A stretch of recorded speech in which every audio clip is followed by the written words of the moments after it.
আপনাদেরকে সাথে নিয়ে আজকে একটা দারুণ জায়গায় যাব। আমাদের বাড়ি থেকে খুব বেশি দূরত্বের না, এই যে চলেই এসেছি। ওই দূরে একটা টাওয়ারের মতো দেখতে পাচ্ছেন, তার উপরে বেশ একটু গাছ হয়ে গেছে।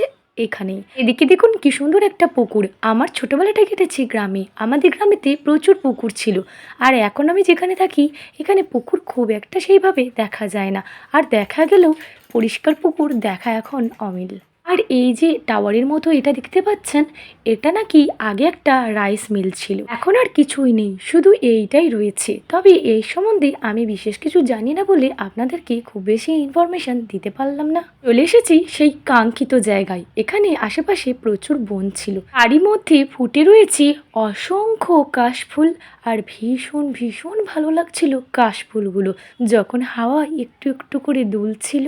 শরতের শোভা বাড়িয়ে দিতে কাশফুল যেন এক অনবদ্য ফুল। চলুন একটা কাশফুল তুলে আনি। আসলে এখানে যা বন, আমার একটু যেতে ভয়ও করছিল, তবে কাশফুলটা হাতে পেতে আমার ভীষণ ভালো লাগছিল।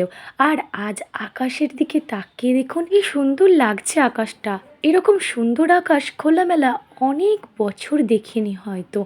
আসলে ছোটবেলায় প্রতিদিন বিকেলে এত সুন্দর মাঠের ধারে খোলা আকাশ দেখতাম। আজ অনেক দিন পরে খুব সুন্দর একটা বিকেল পেলাম। আচ্ছা, আপনাদের কাশফুল কেমন লাগে জানাতে কিন্তু ভুলবেন না। যে একদম প্রকৃতির মধ্যে মিশে গিয়েছি, সবুজে চারিদিক ঘেরা। আচ্ছা, আপনারা কি খেয়াল করেছেন আজকে কিন্তু আমরা সবাই নীল জামা পরেছি।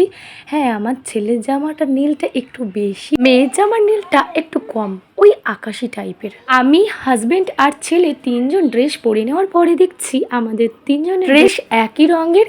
মেয়েটাকে তাই একটু হালকা আকাশি কালারের জামা পরালাম, ওর নীল কালারের জামা আপাতত আমার কাছে নেই। তারপরে চলে এলাম বাবার দোকানের এখানে। এখানে ছেলে আর মেয়ে একটা করে আইসক্রিম খাচ্ছে, আর আমি এক কাপ চা। চা হলেই যথেষ্ট চা প্রেমীদের জন্য, কি বলেন তাই না?